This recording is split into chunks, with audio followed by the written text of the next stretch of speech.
Ahí lo tenemos al saxofonista, emblemático músico del jazz, John Coltrane. Nos estamos recordando aquí en La Mañana en Camino, a 52 años de su muerte. También nos acompaña la cantante, referente, una de las emblemáticas voces femeninas dentro del jazz, Billie Holiday, Lady Day.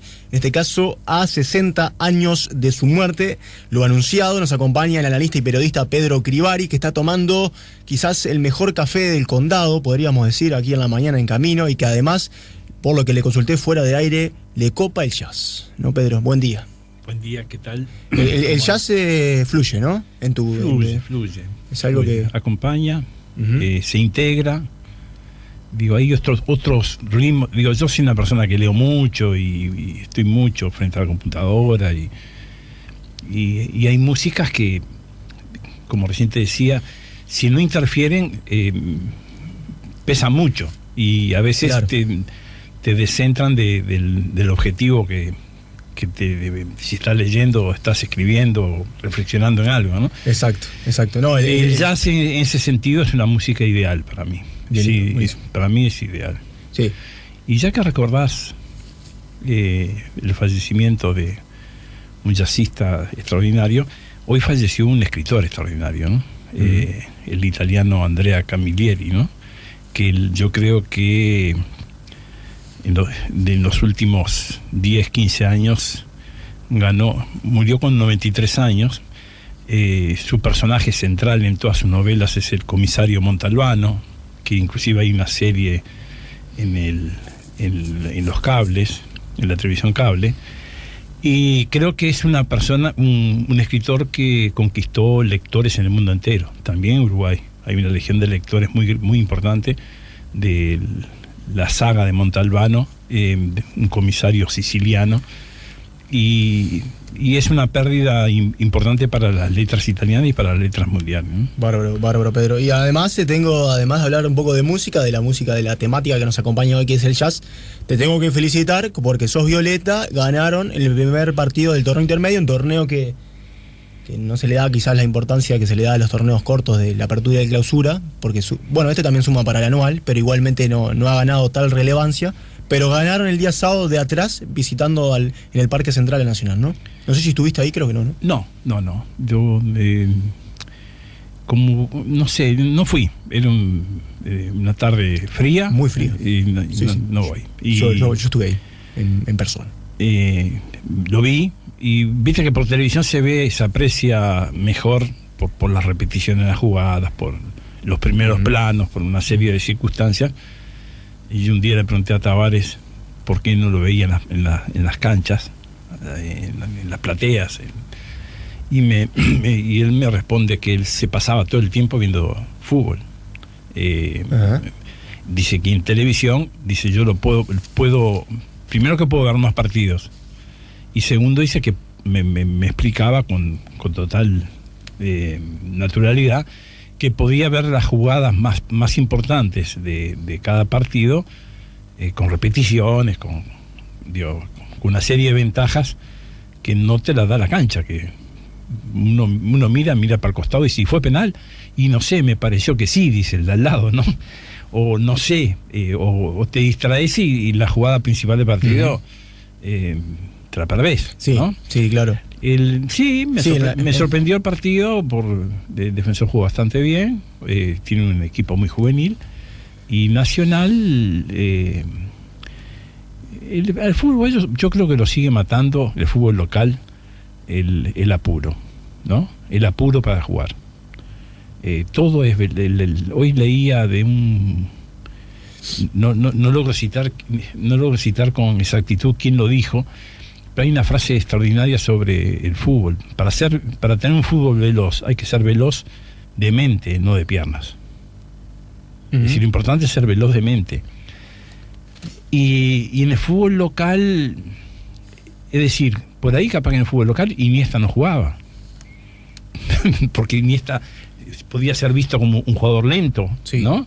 ¿Querés que te diga un comentario de lo que apareció en tribuna, en cancha mismo, ahí en las gradas, digamos? En la gente cuando se toca para atrás, es un martirio, ¿eh? No lo pueden creer. No lo pueden creer, se enojan. Al aire, lo que largan, los disparates que largan al aire por tocar atrás. Se enojan. O con el zaguero, y más si va más para el arquero, olvidate. Bueno, en cierto modo, tuvimos una etapa en la cual el pelotazo del defensa a cualquier lado era casi hasta aplaudido, ¿no? Pasamos una etapa en la cual se aprecia de mejor modo la salida del fondo jugando, y se cuestiona mucho el abuso de eso, ¿no? Lo cual yo también lo cuestiono. Digo, para salir jugando del fondo tenés que tener condiciones. Sí, claro. Hay que tener condiciones, hay que tener automatización de juego, condiciones técnicas, de concepto del juego, ¿no? Sí, aparte de que para salir jugando no tenés que ser tan anunciado, ¿no? Más un fútbol como el fútbol uruguayo, que presiona mucho. Totalmente, que los espacios se acortan y se acortan pero mucho. A mí no me seduce demasiado ir al fútbol. Me seduce, por ejemplo, ver un Rampla Cerro ahora, ¿no? Sí, el día no voy a ir, pero me gustaría ver ese tipo de partidos. Partidos, un partido más parejos, más luchados, pero el problema del fútbol sigue siendo el apuro. Se entiende por fútbol veloz correr, lo cual sí es cierto. Hoy no puede jugar quieto, pero se abandonaron las pausas. Por eso llega un Lorenzetti, que tuvo unos pocos minutos el otro día y para mí fueron muy buenos, y porque él hace juega, estudia al rival, ve cuál es el no se saca 2-3 de encima y hace una carrera larga. Claro, ve cuál es el punto débil del rival, por dónde entrar a la defensa, por dónde quebrar la defensa rival, cómo aprovechar al máximo las condiciones de sus compañeros. Entonces cualquier jugador argentino de las características, no tengo muy visto a Barrientos, pero creo que es parecido. Es decir, a Nacional le va bien con jugadores de buen pie y que piensen en el partido. Hay jugadores que no piensan en el partido, tal vez inducidos por los propios apuros de la tribuna, de los entrenadores, de la necesidad que tiene un cuadro grande de ganar siempre, sí o sí, todos los partidos. Bien. No sé, hasta ahí. Dale. Esa es la sensación. No, quería tener su sensación, claro, como Violeta, que aparte es futbolero, ¿no? De ley, digamos. Y sí, esta vez, quería estar y no voy a estar en el clásico femenino el sábado. Acá tenemos un problema de que montamos todas las atracciones futbolísticas a la misma hora, ¿no? Juega a las 3 de la tarde un clásico de los dos poderosos del fútbol femenino ahora, que son Peñarol y Nacional y Peñarol, ¿no? Juegan en el Parque Central el sábado a las 3 de la tarde. Hubiera querido estar, pero esta vez acompañó. El fútbol femenino, pero también que tiene algunos clubes que en primera división profesional masculino no son grandes, pero que en femenino sí, ¿no? Pero se empezó a dar, en la medida que creció el fútbol femenino, ahí va. Se está dando el fenómeno similar que se dio del tránsito del fútbol amateur al fútbol profesional en la década del 30 del siglo pasado. Es decir, hasta que fue fútbol amateur, Peñarol Nacional eran cuadros importantes, muy grandes, pero había otros cuadros que también salían campeones, como Ander, Rampla, Universal, yo qué sé, muchos cuadros que competían porque en el fútbol amateur con algunos incentivos económicos. Entonces en el fútbol femenino está pasando algo similar. Peñarol Nacional no eran potencias hasta ahora. Creo que el año que viene cumple 25 años el fútbol femenino en Uruguay. Pero este último año y medio, creció en forma espectacular. Y como crece en forma espectacular, bueno, se marca la diferencia. Los cuadros con mayor poder económico son los cuadros que llevan las mejores futbolistas y bueno. En el básquet con menor grado, lo ha planteado en la Liga Uruguaya Nacional, ¿no? Y Peñarol ahora Peñarol en el Metro impuso también su poder, ¿no? Peñarol en 2 torneos que lleva, creo que perdió un solo partido. Claro. Ayer pudo perder, ganó en la hora. Fue un partido muy peleado, muy disputado con Cordón. Eran los 2 punteros del torneo. En los últimos 3 segundos definió el estadounidense que juega en Peñarol. Pero tanto Nacional como Peñarol tienen hoy formaciones poderosas. Claro. Y es muy probable que Peñarol ascienda a primera. De la Liga. La Liga Uruguaya. Y el año que viene tendremos un clásico basquetbolero. Ahí está. Bueno, algunas impresiones deportivas en este caso de Pedro Crivari. Te invito a una pausa, brevísima pausa, Pedro, para luego de la misma abordar acerca, a modo titular, la aprobación de la ley orgánica militar con los votos del Frente Amplio y del Partido Independiente en la jornada de ayer. También tenés algunas impresiones acerca de las consultoras de opinión pública. Vas a hacer algunos comentarios al respecto, sí, y las autocríticas que han hecho justamente sí, los profesionales en ese rubro. Lo dicho, amigos, luego de la pausa seguimos conversando con el analista y periodista Pedro Crivari. Ustedes nos pueden ayudar a poner la mañana en camino como siempre a través del SMS o WhatsApp 099-894-987. También lo pueden hacer a través de la página de Facebook La Mañana en Camino. Ahí le tenemos a la gran Billie Holiday, la estamos recordando a 60 años de su muerte. Falleció el 17 de julio de 1959 cuando tenía tan solo 44 años. Estamos ante la compañía del periodista Pedro Crivari. Bueno, Pedro, algunos comentarios acerca de la aprobación de la Ley Orgánica Militar ayer en el Senado con los votos del Frente Amplio y del Partido Independiente, ¿no? Bueno, como casi todos los temas de agenda política, sí, para unos imprescindible este ayornamiento de la ley orgánica. En la misma línea para muchos demoró más de lo necesario, y para otros, particularmente Partido Nacional y Partido Colorado, un error político aprobar esta ley. Y en el caso específico del Partido Nacional, en palabras de senador Javier García, que en caso de ser gobierno piensan derogar la ley. En verdad, el oficialismo, el Frente Amplio, acompañado en este caso por el Partido Independiente, lo que se entiende, lo que se habla de una suerte de sobredimensionamiento de la Fuerza Armada, y se quiso corregir. Es decir, es público que las Fuerzas Armadas tienen tienen una cantidad de efectivos que tal vez per cápita, dada la demografía de Uruguay, es muy alto. Es decir, tenemos un porcentaje de efectivos militares de acuerdo al tamaño país, a la escala país, más alto que muchos otros países, cuando no hay horizontes o hipótesis de guerra con vecinos, ¿no? Es decir, las Fuerzas Armadas, su misión fundamental es cuidar las fronteras, ¿no? La soberanía del país. Y no hay hipótesis de conflicto, por el contrario, estamos integrados en el Mercosur con los vecinos, es decir, no hay riesgo de que los vecinos nos invadan, por decir algo. Entonces hay como se valoró, desde hace años se está valorando que no es casual que la ley orgánica, la última ley orgánica, datara de 1974, al año de que los militares se hicieran, bueno, se apoderaran de la política uruguaya, ¿no? Después del golpe de Estado del 73. Entonces, esa ley orgánica respondía a una realidad política concreta, que era el dominio militar sobre la cosa pública en Uruguay, ¿no? Sí. Existía sobredimensionamiento, problemas presupuestales y también problemas de definición conceptual, ¿no? Sobre cuál es la misión de las Fuerzas Armadas. En estos hay como dos lecturas: la lectura de Frente Amplio y Partido Independiente. El Partido Independiente vio con malos ojos que se aprobara estas normas en año electoral, porque de algún modo también este tema pasó a integrar el debate hacia las elecciones, ¿no? Uh-huh.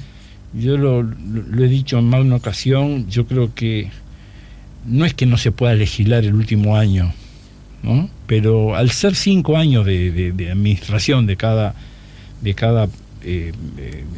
gobierno, cualquiera sea el signo, lo ideal es que los temas más importantes se legislen, se trabajen, se moldeen, se legislen, se discutan y se aprueben en el transcurso, en el medio de los 5 años, y no a meses de las elecciones, pues puede estar teñido de un interés de perfilismo electoral, uh-huh, tanto de unos como de otros, claro, de quienes lo impulsan como de... La diaria destaca además que justamente en su portada, como parte de esta noticia, que el Partido Nacional, en caso de ganar las elecciones, la va a revisar, ¿no? Sí, no es la única... Como una posición. Sí, no es la única la única ley que... No. Además hubo cuestionamientos sobre constitucionalidad de algunos puntos. Bueno, da toda la sensación en una primera lectura de los hechos de que a nivel del Frente Amplio existía una voluntad desde hace años de modificar, y bueno, se decidió hacerlo ahora a 90 días de las elecciones, lo cual tiene como elemento a favor de que logró el Frente Amplio plasmar en la realidad legal su mirada sobre el tema militar. Uh-huh. Y no es, dado el apoyo del Partido Independiente, es de suponer que en líneas generales es una mirada no extrema, no radical, es una mirada racional. Sí. Puede ser crítica, puede despertar oposición. Y desde el punto de vista de la oposición, también deja un saldo de integrar este tema a la cuestión electoral. Entonces, no es bueno desde ese punto de vista. Es bueno tal vez sí de que es la primera ley en democracia, ¿no? La ley sobre la cuestión militar en democracia. Uh-huh, hay que decirlo. Porque la ley del 74 no fue votada, no había posibilidad de oponerse, no había posibilidad de disentir, de plantear una mirada diferente. Exacto. Salió como cosa juzgada desde la cúpula militar. Uh-huh. Bien. Bárbaro, Pedro. También te quiero preguntar, porque sé que tenés comentarios acerca del papel de las consultoras de opinión pública, también de los medios de comunicación y particularmente de los periodistas. Me voy a referir en este caso al director de la consultora Equipos, Ignacio Sosnávar, que destacó esto ya hace unos años, ¿no? Sobre el problema de dar perspectivas o pronósticos acerca de elecciones u otro tipo, de consultas a la ciudadanía. El problema que tienen las encuestas hoy en día es el de la tasa de respuestas, que viene cayendo tanto en las que se hacen cara a cara por telefonía fija, en celulares y online, y además agregó que la tasa de respuestas a las encuestas es de más o menos el 20%, o sea, es decir, que cuando se va a hacer las encuestas, de cada 100 te responden tan solo 20, ¿no? Sí. En estas últimas horas, a partir de que surgieron datos de una nueva encuesta, en este caso Radar. Sí, ¿te parece, Pedro, repasar un poco así, si las elecciones fueran el próximo domingo, la intención de voto que tiene la ciudadanía? 35,5% es para Martínez, 22,6% para la calle Pou y 19,5% para el candidato colorado Talvi, ¿no? Y 9 y fracción para... Uy, sí, eso hay que recalcarlo. Para Manimi Ríos. Sí. Lo que primero me sorprende de la encuesta de Radar, que es ojo, que es de las encuestadoras tal vez más nuevas, ¿no? Y que se suele diferenciar en los guarismos con las otras, ¿no? En las técnicas y en los guarismos. Uh-huh. No solo en los guarismos, sino también en las técnicas. Se apoya mucho en las redes de Radar. En su momento se apoyaba mucho en el teléfono. Ahora se apoya mucho en las redes. Y hay quienes sostienen, gente que viene trabajando hace años, que nada sustituye en cuanto a calidad de encuestas a las encuestas presenciales, a las físicas, con la dificultad que tú recién señalabas de la baja cantidad de respuestas, ¿no? Sí, la tasa de respuestas. La tasa de respuestas que dificulta los análisis y las conclusiones. Entonces, a mí me sorprende que lo de Radar entra en contradicción clara con otras encuestas que tomaron estado público en las últimas semanas o días, que fueron las primeras. No, tomó estado público una que era la última semana antes de las internas, creo.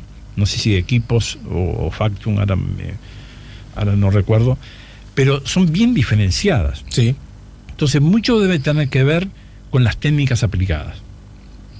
En segundo lugar, tiene que ver con los momentos en que son realizadas esas evaluaciones, ¿no? Entonces, pero cualquiera sea la conclusión de que responde a técnicas diferentes, partiendo de la honestidad de quienes desarrollan este tipo de trabajo, lo que hay que reconocer que desde hace muchos años las encuestas forman opinión. Las encuestas instalan ideas en la sociedad, de que si vos lees que de Martínez... tendencia, ¿no? De la tendencia, sí. de lo que se puede venir. Claro, pero hay que ver quién la lee. Si quien la lee le interesa mucho la política, dice, se fija en lo fino. Sí, lo de Manini, por ejemplo. Lo de Manini, o te fijas en que no es una encuesta de partidos, de lemas, sino es una encuesta de personas.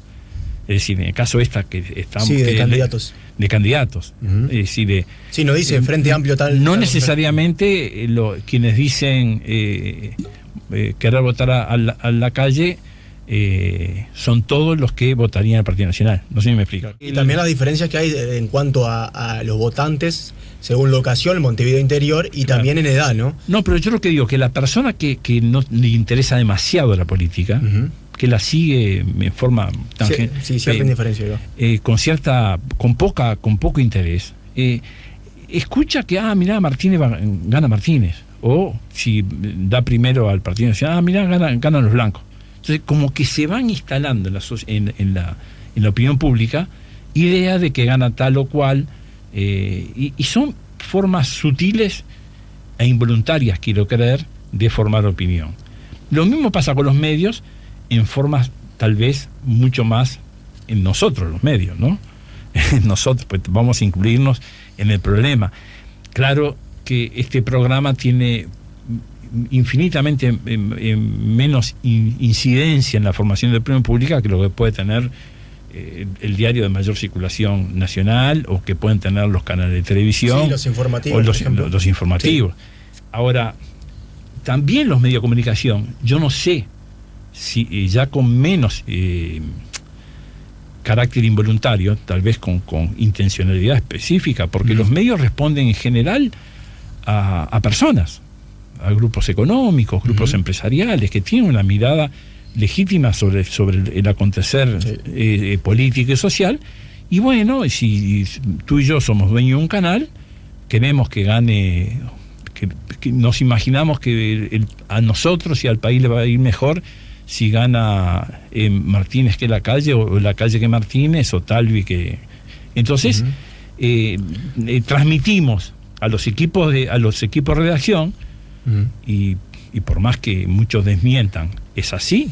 Pero pasa eso, digo. Pero en ese planteo, ¿sabes? Sí. O sea, ¿intentás también diferenciar los periodistas del medio, o los pones en la misma bolsa? No, y decís, yo no los pongo en la misma bolsa, pero objetivamente, si vos o yo o quien sea vamos a trabajar en un medio determinado, vas a responder a eso. Hay parámetros, como cualquier empresa.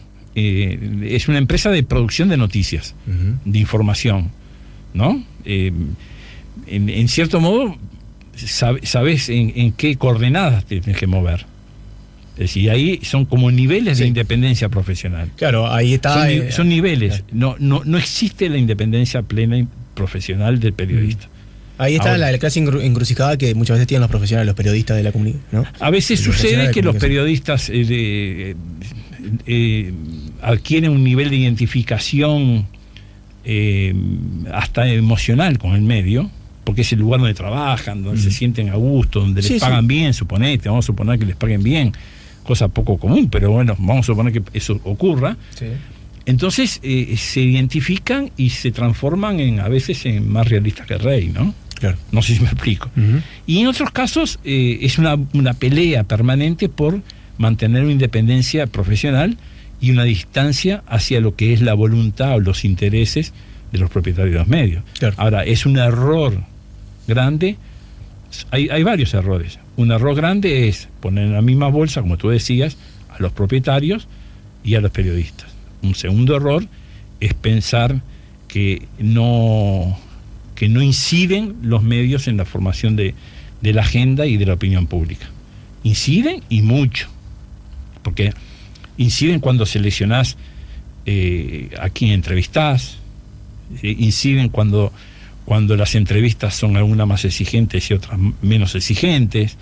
Es decir, detrás de cada periodista hay una persona y hay una mirada del mundo y hay una mirada subjetiva sobre los hechos, que condiciona también las preguntas, el tratamiento de los temas, etcétera, ¿no? Entonces, Es ingenuo pensar... Es fino también, ¿no? Es fino porque... Digo, es fino y a veces es grueso. Claro, a veces es muy grueso. Sí, no, pero me estoy refiriendo justamente a la perspectiva que puede dar el periodista o el medio sobre determinado tema, la libertad que ese medio y ese periodista pueda tener desde el punto de vista profesional, porque también podemos estar, digamos, invadiendo esa libertad, pero también advirtiendo que muchas veces se está operando de una manera demasiado abrupta. Claro, ¿no? en los medios, hay medios internacionales muy prestigiosos, y en general son medios internacionales muy prestigiosos. ¿Por qué? Porque tienen en su staff, en su elenco de periodistas y de columnistas, primero, un tratamiento respetuoso de la noticia, más allá de que haya cierta mirada, cierto énfasis, respetuoso hacia el lector o hacia el televidente o hacia el oyente, ¿no? Pero por otro, en el elenco de los columnistas no incluyo, el medio no incluye solo los que piensan como yo, como los dueños del medio. Es decir, este programa, por ejemplo... sí, acá acaloradas discusiones has tenido con Camino, ¿no? Hay que decirlo. No, pero no es el caso mío. No son el ejemplo tuyo, acá lo que a mí me alegra, que acá desfilamos personas que tenemos miradas muy distintas sobre la realidad y sobre los hechos. Es decir, yo, en lo que a mí me corresponde, trato de analizar, de presentar los hechos. No doy mi opinión. No doy mi opinión en general. A veces sí, pero en general yo lo que hago es presentar los hechos. El Frente Amplio con el tema militar piensa esto, la oposición piensa esto otro, pero no digo yo pienso tal cosa. Pero si lo decís, ¿qué estás pensando eso? Si lo digo, yo lo firmo. Es decir, en este caso en la radio no lo firmo, lo digo en forma explícita, lo anuncio. Sí. Entonces, las elecciones cada vez más son... hay varios protagonistas centrales. Los partidos son protagonistas. Los partidos. El perfil de los candidatos. Hay candidatos con mucho carisma, hay candidatos con poco carisma, hay candidatos con mucho rechazo, otros con menos rechazo. La popularidad de los candidatos importa. Importan los partidos, importan los candidatos, pero cada vez más importan los medios y cada vez más importan los institutos que miden, evalúan la opinión pública. Entonces, es un combo de componentes y de actores y protagonistas que hace muy compleja las proyecciones. Es decir, porque también influye la realidad económica, la realidad social. Claro. Por poner un caso, es decir, el tema de seguridad, y ya si querés termino porque debe estar el amigo Sebastián García, como cada miércoles, el amigo. El tema seguridad, si nosotros comparamos la situación de seguridad, nosotros los uruguayos, comparamos la situación de seguridad que vivimos con la situación de seguridad que viven países como Honduras, Venezuela, Brasil, podría seguir Guatemala, El Salvador. Estamos en un paraíso y se nos reconoce internacionalmente como unos países con menor problemática en materia de seguridad. Si nos comparamos con nuestra propia historia, si vemos que estamos frente a un problema que la seguridad ciudadana se va degradando y hace años que estamos en problemas y que no son fáciles las soluciones. Porque como bien dijo, y ya termino, los problemas de seguridad empiezan en el hogar, empiezan en cómo se forman los niños. Bueno, esa perspectiva digamos, de una mirada retrospectiva nacional es la que ha decidido tomar con su propuesta Jorge Larrañaga, por ejemplo. Claro, entonces, algunos políticos y algunos medios ponen el acento en comparar la situación de seguridad nacional con respecto a situaciones en años anteriores o en décadas anteriores. Yo pienso, cuando yo crecí como niño y como adolescente, y la realidad actual, y claro, la diferencia es espantosa. Ahora, si comparamos la realidad de Uruguay con la realidad mexicana, o centroamericana en general, es decir, salimos, nos quedamos como, si no satisfechos, aliviados de que hay situaciones infinitamente peores. Claro. Bueno, Pedro, gracias por acompañarnos. Vamos a repasar un poco los guarismos acerca de la más fresca, digamos, encuesta que en este caso publicó Radar Lo dijimos, 35,5% para Martínez, 22,6% para la calle Pou, Talvi con 19,5%, Manini y Ríos con 9,5%. Hay que decir que también una de las novedades es la cercanía de Talvi con la calle Pou, ¿no? Y la distancia que maneja el Martínez. No, y lo otro que se desprende de este estudio es que los partidos chicos van a sufrir mucho. Sí. Están sufriendo mucho en cuanto a pérdida de intención de voto, ¿no? Sí, claro. Y el Partido Independiente. El Partido Independiente es ese caso que tal vez más claro. Más claro, totalmente. La polarización, digo, en cierto modo da la sensación de que el Partido Colorado, a través de la candidatura de Talvi, le ha quitado base de apoyo al Partido Independiente. Sí, tenemos podríamos decir, levemente una atomización de partidos, ¿no? No atomización a nivel, por ejemplo, de Brasil, pero tenemos una yo creo que la candidatura mayor, ¿no? de Talvi, en principio, como primer resultado de las internas, se ha posicionado mejor al Partido Colorado y estaría quitándole votos al Partido Independiente en una dirección, al Frente Amplio en otra. Bien. Eso explicaría el crecimiento en cuanto a intención de voto. Y nos vamos a quedar con esa idea para después seguir. Y lo otro que analiza ahí Radar es que los votos de Sartori aparentemente se estarían diluyendo y emigrarían hacia el Frente Amplio, hacia el Partido Colorado y hacia otra fuerza del Partido Nacional. Bueno, gracias, Pedro. Nos reencontramos la semana que viene aquí en vivo, sin Ale en estudios todavía. Va a venir la semana que viene recién para acompañarnos a poner la mañana en camino. Ya volvemos con La Mañana en Camino.